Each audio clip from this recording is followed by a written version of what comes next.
Architecture of nostalgia. Have you ever felt homesick for a place you've never been? The phenomenon now has a creator.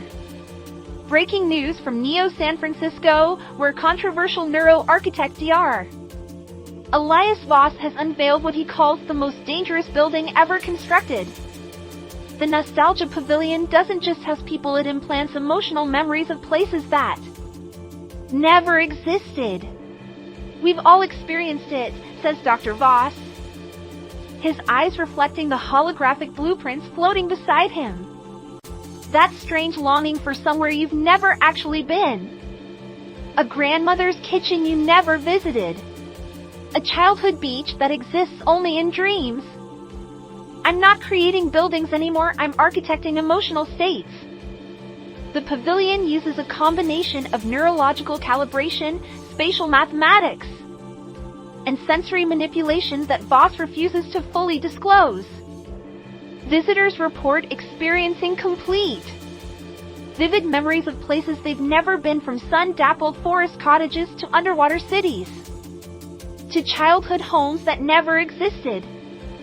It felt more real than my actual childhood, says Elena Morova, one of the first visitors. I remember the smell of bread baking in my grandfather's village house, the way the light hit the kitchen table. But my grandfather lived in an apartment his whole life. These memories, they're not mine, but somehow they are. Not everyone is celebrating Voss's achievement. Protesters have gathered outside the pavilion, carrying signs reading "Memories should be earned" and "Stop neurological manipulation." Dr. Sarina Kapoor, leading neuroscientist at the Memory Integrity Institute, has called for immediate regulation. What happens when people prefer their artificial nostalgia to their real lives? We're already seeing the first cases of what we're calling nostalgia addiction, people who can't stop returning to experience memories of places that never existed. The military implications are equally disturbing.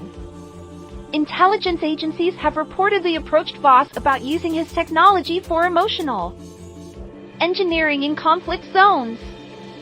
Of course, there are risks, Voss acknowledges, seemingly unbothered. But humans have always created artificial experiences through art, literature, virtual reality. I've just removed the middleman.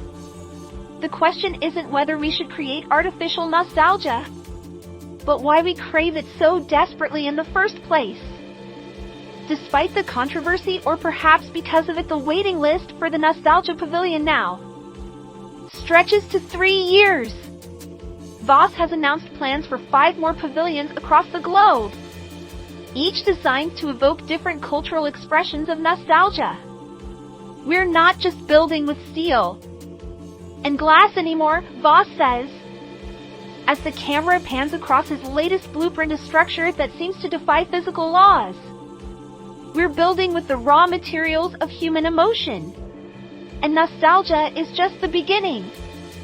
This is Alexis Chin, reporting live from what might be the beginning of a new era, or the end of authentic human memory as we know it. Are your memories really yours? Or are they being architected without your knowledge? Here at Thought Experiments, we're exploring the ethical frontiers where technology and human experience collide. Subscribe now and hit the notification bell to join us next week for Emotional Cartographers, the underground movement mapping and trading rare emotional states. Share your thoughts. Would you visit the Nostalgia Pavilion? Or are some experiences too dangerous to simulate?